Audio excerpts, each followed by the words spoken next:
So there's the Q1000 handheld laser operating on infrared and ultraviolet.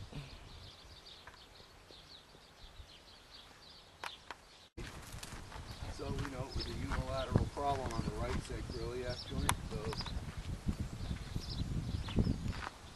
we check the withers. We'll do one more key check here.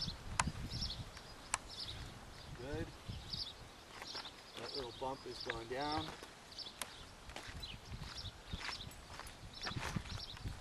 Good. All right.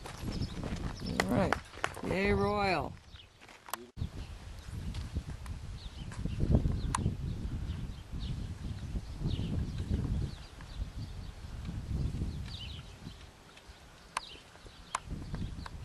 He lacks motion in both right and left rotation. If he were a hunter-jumper, it would be probably more critical because he would need that rotation in the spine when jumping hurdles or cavallettis. Well, hopefully, I think Deanna wants to get to jumping, so this horse sat idle for a long time. And now we're going to check the pelvis. You see he's standing a little weird here with his right foot up in front.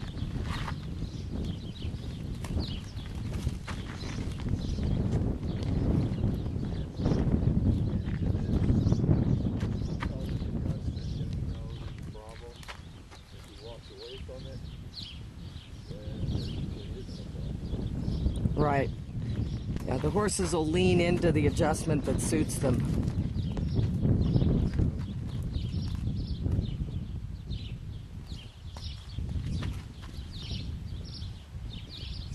There he's starting to lean. There he goes.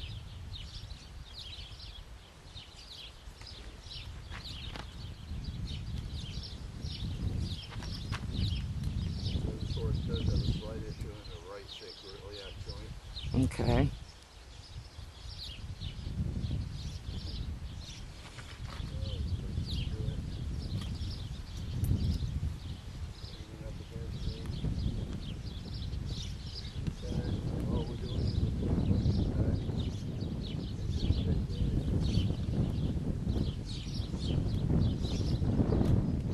Hard to get him on an adjusting table, so we have to. Yeah.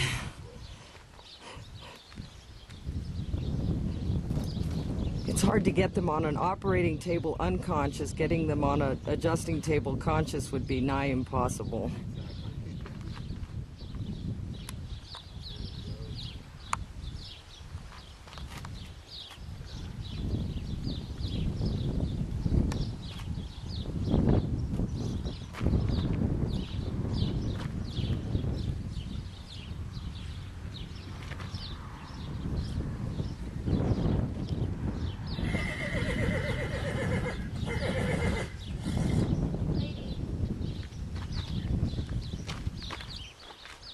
Step him up, just go off the step.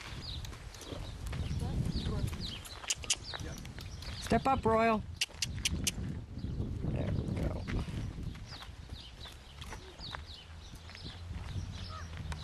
you notice his feet are a little square. He's standing underneath himself now. We're looking at the back feet. Generally, when there's an issue with the sacroiliac joint, you'll notice that the horse will hock up more on one side, toe point out, or actually stand on toe point because it's irritating to put full weight on them.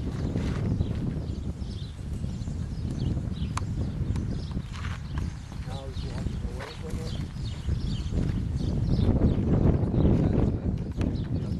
Withers.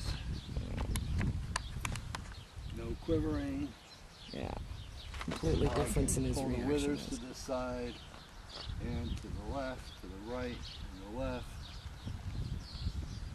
Nice movement. It's nice and soft. Now we'll come down here to the same area of the lower back. You can see a little elevation right here, which I'm sure will respond.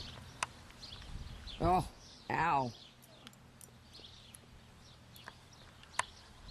Right there.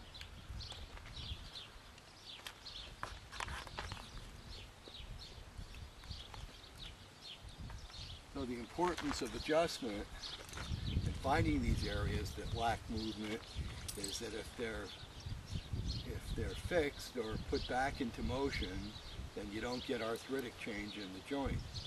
But if the joint is allowed to freeze for any length of time because of muscle inflammation and scarring, then it affects the joint. The joints start rubbing up against each other, destroying the disc material in between the vertebra, and you end up with an arthritic condition where there is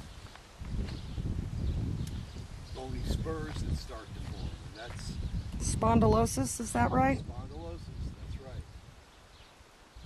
Most forms of arthritis result from destruction of cartilage, and because the cartilage protects the joints from rubbing up against each other, whether it's in your knee, whether it's in your spine, and just taking glucosamine doesn't solve the problem because it doesn't correct lack of motion in the joint. So Without the adjustment, the glucosamine helps you generate new cartilage and fluid, and then but doesn't stop the damage. exactly. Back into videoing.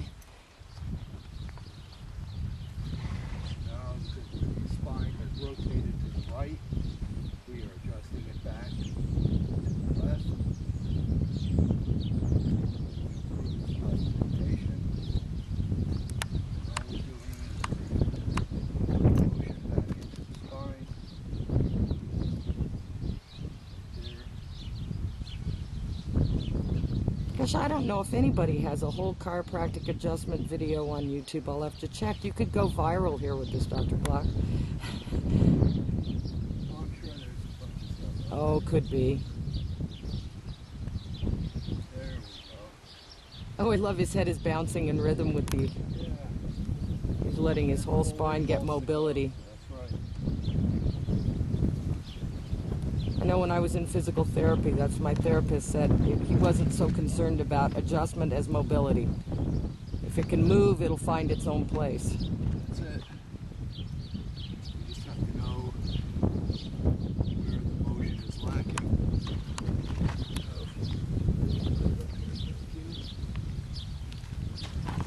So we're just Checking and testing. checking, testing, scapular movement, shoulder blade. There doesn't seem to be any fixation. Boy, you should see the before and afters on that shoulder wound. It was pretty horrendous. And of course it happened on a Friday night. Now we're adjusting the carpal bones. Oh. Get this shot here. Yeah, I can imagine with the rotational fall that probably got tweaked.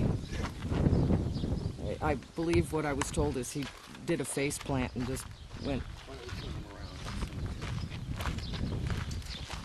around? Tell him walk up. There you go. We are now videotaping, so.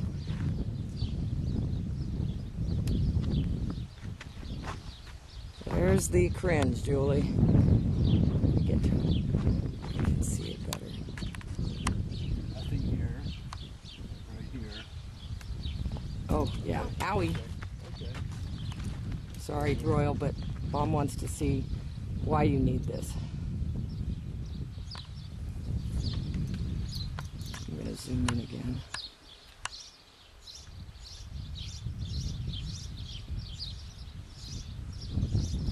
Okay. That's all right, dude. Ooh, this one is hot. Yeah. Ooh. My finger.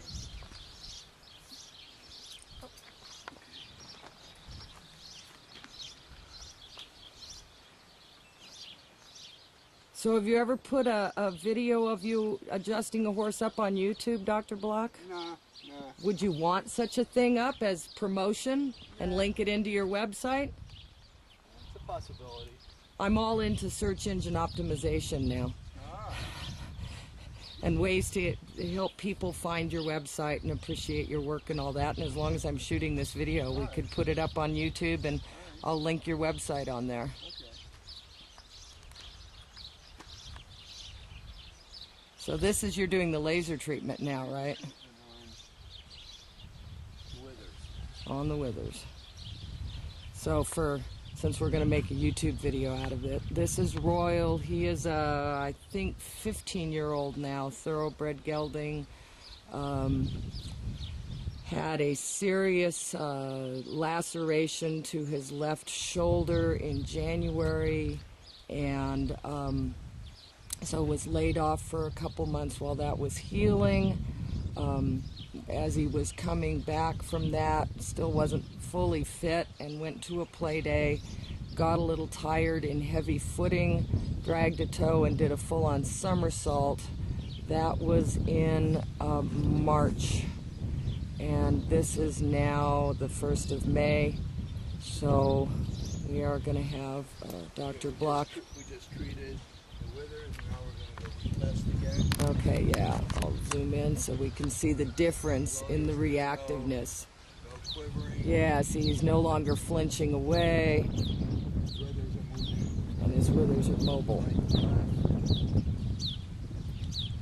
Look at the difference between here and here. It's a tricky one for you to tell as I put this and start the buckle on that left leg. So we treat this trigger point here.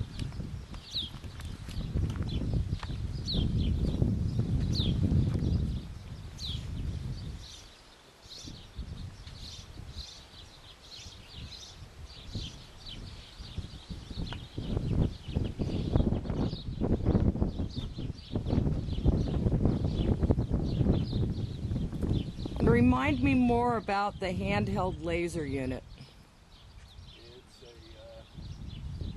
Q1000 laser. It has both a violet and an infrared laser beam that impulse the muscle and the nerve to reduce inflammation.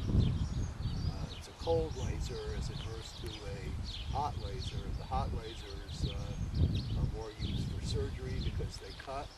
The cold lasers don't require as much energy, but they do penetrate down to the muscle tissue, the joint capsule, and even hit some of the peripheral nerves. So that when we go to adjust after this, then the laser itself reduces enough inflammation so that the adjustment is easier, and movement bones are enhanced because there's less Muscle tension, right. Exactly.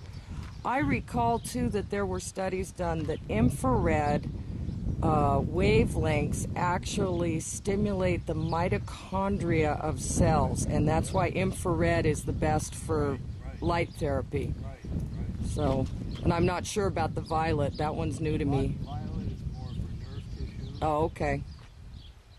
There's not a whole lot of research on violet